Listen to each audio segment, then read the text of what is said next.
Today I'm going to install the TMR 2.5 ton tie rod link and drag link. The goal of this is to correct some slop in the OEM style linkage. The important thing when doing this work is you're going to need some bigger than typical sockets or wrenches. So what I've found was a 2-inch 6-point is required for their ball joint install. So unfortunately, a 12-point won't work.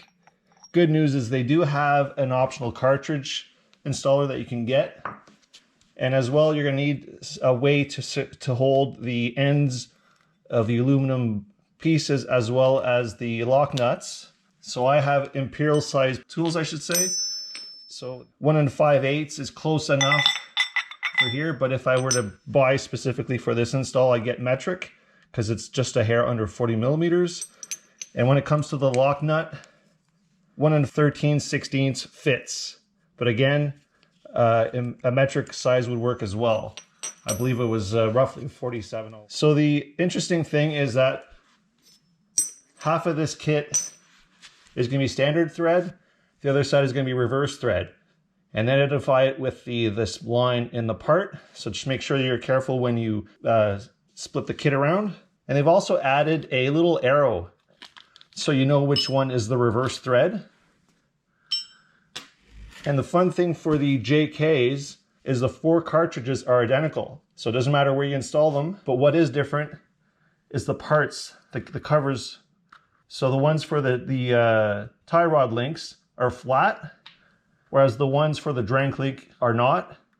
And what happens is these will do everything they can to keep the tie rod link from flopping, whereas this one will allow a lot of movement as you would expect from your drag link.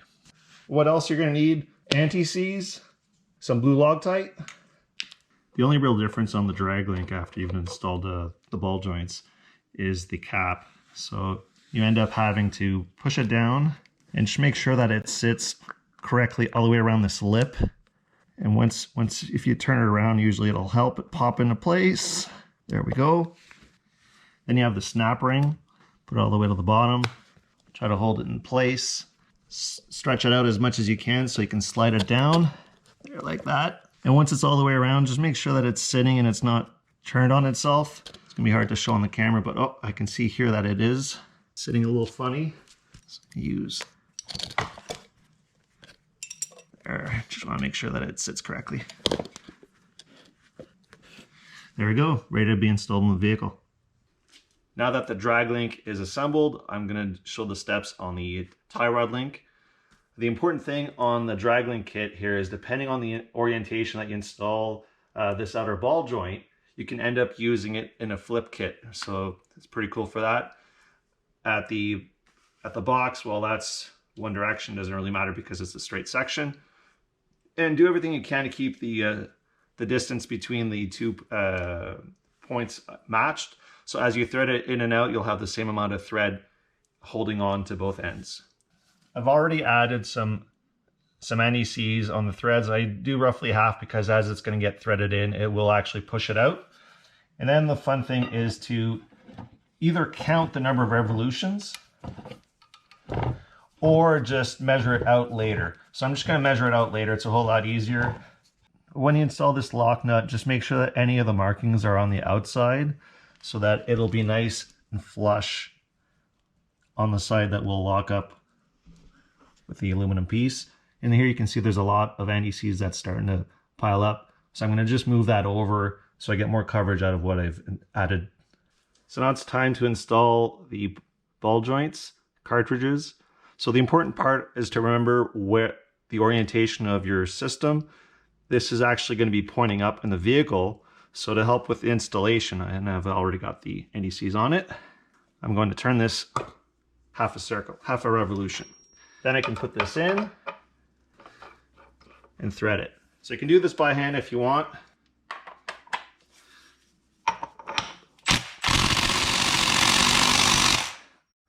There, so it's all the way in. And now it's a question of torquing it to 120 foot-pounds.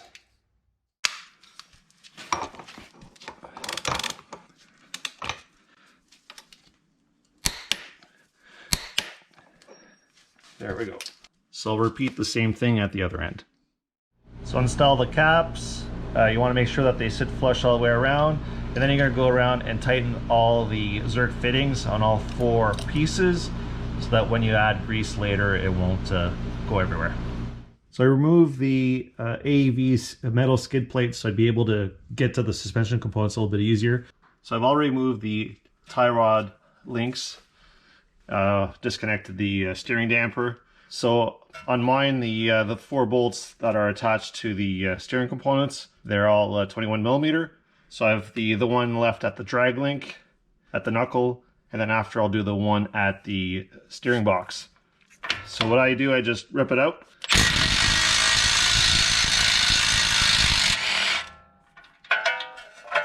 Then I put the bolt back in a few turns. I'm not overly concerned about the what happens to the part because I won't be reusing it. But then what I like to do is just and it's out. So I'm going to leave this threaded here until the other end is disconnected.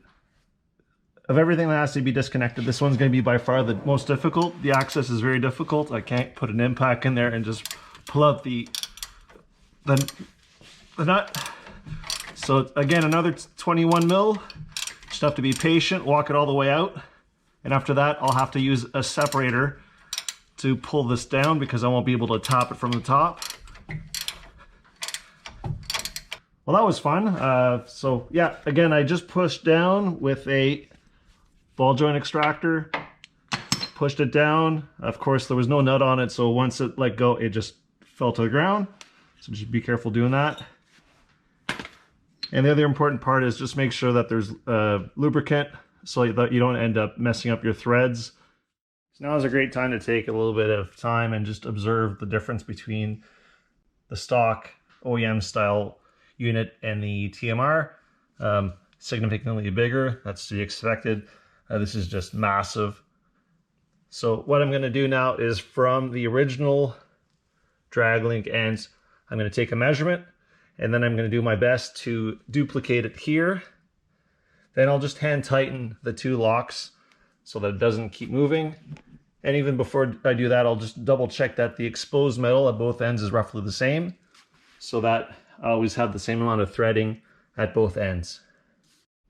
So the drag links in, now it's time to tighten the bolts at both ends. At the two knuckles, all 3 fasteners are torqued to 63 foot-pounds. And at the steering box, it's 77. So this one, just to get them down, and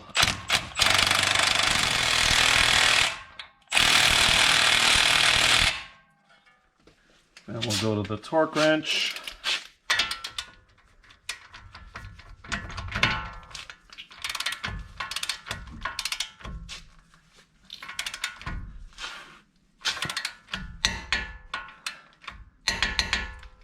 There, done. So while I'm here, I can also have a quick check.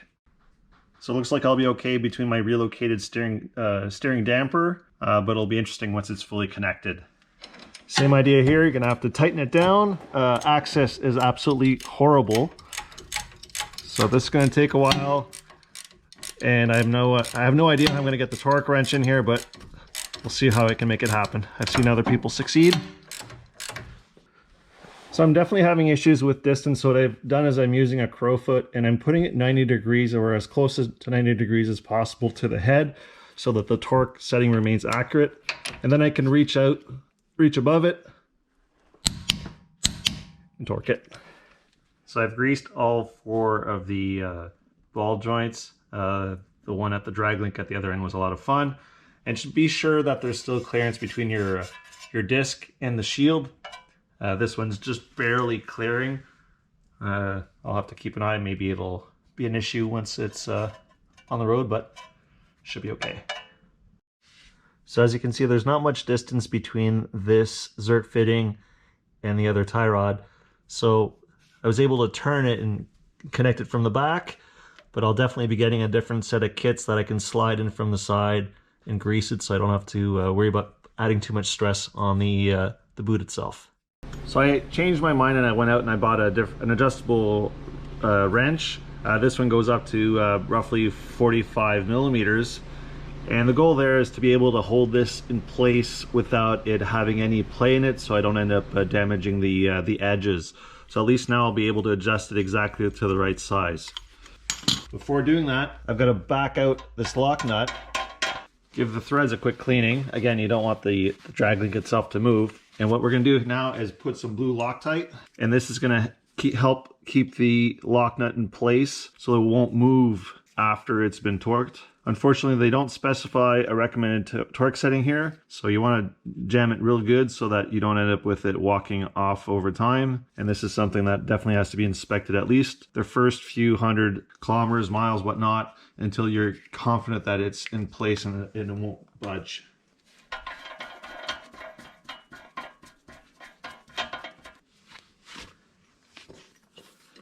So 1 13/16 wrench fits here. It's really, really snug, which is a good thing. And the important thing while doing this is you want to make sure that it's just the lock nut that turns and not the drag link itself. This is the driver's side, and this one you actually have to do the opposite. You have to loosen it to tighten it. So you got that set correctly. Hold your drag link in place and turn. Repeat the same thing on the other side. So now it's time to install the steering clamp so I can install the steering stabilizer. I also got their optional bolt just to help simplify the installation. They offer a few options depending on what you're using, and also 2 different bolt holes, which is pretty cool. So you end up having to figure out where to center this. There's 6 bolts on the other side, and then there's three biters here that you end up tightening once you're happy with the location. So the trick here is to figure out what's the total amount of travel you have on your damper. So for that you have to know the length of it to then find the center point, and then you can figure out where to mount the clamp. So I'm going to measure, push this back in so it's halfway, and then I'll start figuring out the location.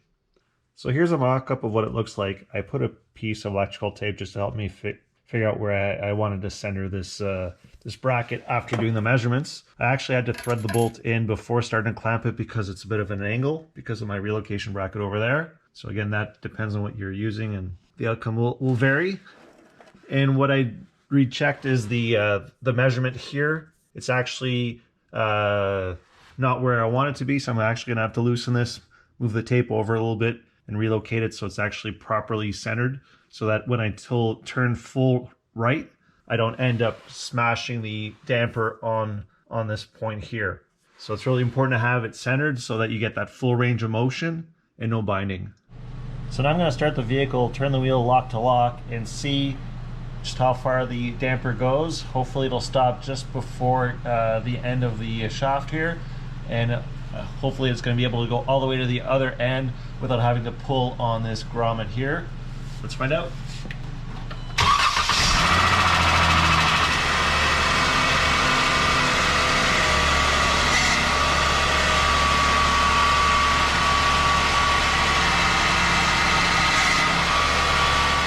I'm really happy with how the damper was able to move back and forth as I was turning left to right.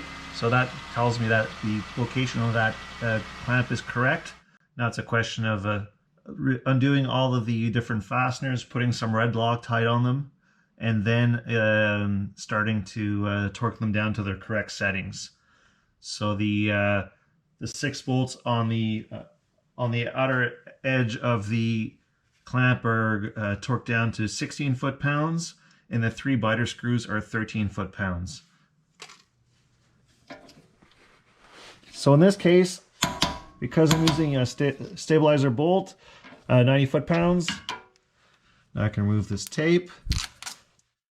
If you're interested in seeing how I do my alignments with a laser pointer slash distance meter, I'll post a link in this video. That's the summary of what I had to do to put this system in. It's really important to make sure that you recheck the fasteners. I think that says every 100 and 1,000 kilometers or miles, just to make sure that nothing loosened. With that Loctite on there, it shouldn't, but you never know. And after that's been checked, I'll reinstall the skid plate. So thanks for watching. Hopefully you found this informative. If you have any questions, drop me a comment below. Bye for now.